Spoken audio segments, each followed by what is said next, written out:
Oxfam international की report सामने आई है वर्ल्ड इकोनॉमिक फोरम की एनुअल जनरल मीटिंग में। इस रिपोर्ट में उन्होंने बताया है कि केवल 5% भारतीयों के पास देश की संपत्ति का 60% से ज़्यादा हिस्सा है, जबकि नीचे के 50% लोगों के पास देश की संपत्ति का सिर्फ 3% हिस्सा है। अगर दूसरी तरफ देखें तो वर्ष 2012 से लेकर 21 तक इंडिया की वेल्थ में इंक्रीज हुआ है, तो उस इंक्रीमेंट का 40% शेयर जो है ऊपर के 1% लोगों के पास गया और जो नीचे के 50 लोग हैं उनके पास सिर्फ 3% इंक्रीमेंट ही आया है। और अगर जीएसटी टैक्स में कंट्रीब्यूशन की बात करें तो जो बॉटम के 50% लोग हैं वो जीएसटी कलेक्शन में 64% कंट्रीब्यूट कर रहे हैं, और जो हमारे टॉप 1% को तो छोड़िए, अगर टॉप 10% को भी देख लेते हैं तो वो जीएसटी कलेक्शन में सिर्फ 4% कंट्रीब्यूट कर पा रहे हैं। भारत में बिलियनर्स की संख्या देखी जाए तो 2020 में ये 102 थी, जो कि बढ़कर 166 हो गई है। इस रिपोर्ट के अनुसार अगर हम अपने सभी बिलियनर्स पर 2% एक्स्ट्रा टैक्स चार्ज कर देते हैं तो हमारे पूरे भारत के कुपोषितों को न्यूट्रिशंस प्रोवाइड किए जा सकते हैं पूरे 3 साल तक के लिए।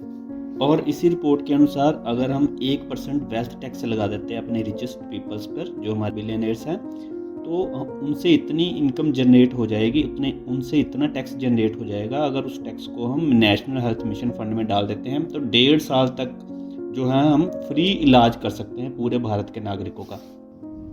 एक और पॉइंट है इस रिपोर्ट में, अगर हम अपने जो हमारे टॉप 100 रिचेस्ट पीपल हैं उन पे अगर 2.5% टैक्स लगा देते हैं तो उस टैक्स से हम जो अपने पूरे कंट्री के जो हमारे चिल्ड्रंस हैं उन सबको हम स्कूल भेज सकेंगे, वो भी फ्री ऑफ कॉस्ट, और उनकी संख्या जो है 150 मिलियन तक कवर हो जाएगी।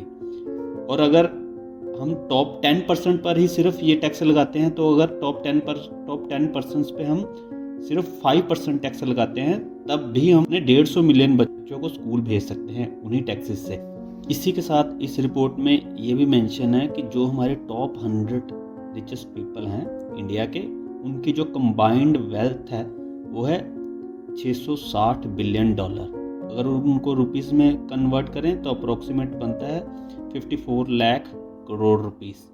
और अगर इस अमाउंट को हम देखें तो इस अमाउंट से हमारा पूरा जो यूनियन बजट है वो 1.5 साल तक चल सकता है इस फंड से।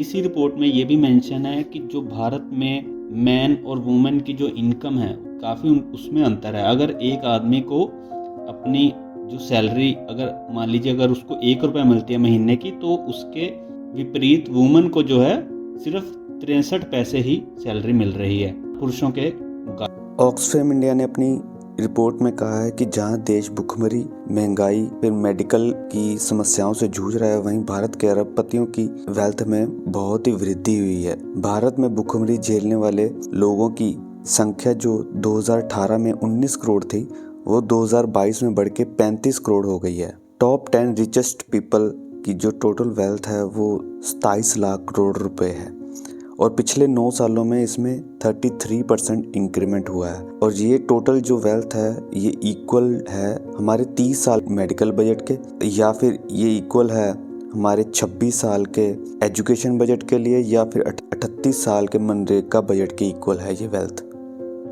रिपोर्ट में ये भी कहा गया है कि भारत में बैंकों द्वारा जो गरीबों को जो लोन दिए गए वो ज़बरदस्ती वसूले जाते हैं, और जो टॉप रिचेस्ट पीपल्स को लोन दिए गए हैं उनको माफ़ किया जाता है, और जो माफ़ किए जाने वाली संख्या है वो 11 लाख करोड़ रुपए है। ऑक्सफैम इंटरनेशनल का भी जो है यही कहना है कि अगर भारत में गरीबी दूर करनी है तो रिचेस्ट पीपल जो हैं उन पर टैक्स और बढ़ाना चाहिए, जिससे जो है गरीबी दूर करने में थोड़ी आसानी हो। भारत में पहले वेल्थ टैक्स लगता था, जो हमारे रिचेस्ट पीपल होते थे उनको वेल्थ टैक्स पे करना पड़ता था, परंतु 2016 में जो है वेल्थ टैक्स को ख़त्म कर दिया था। उसके बाद से जो है ये वेल्थ टैक्स नहीं रहा।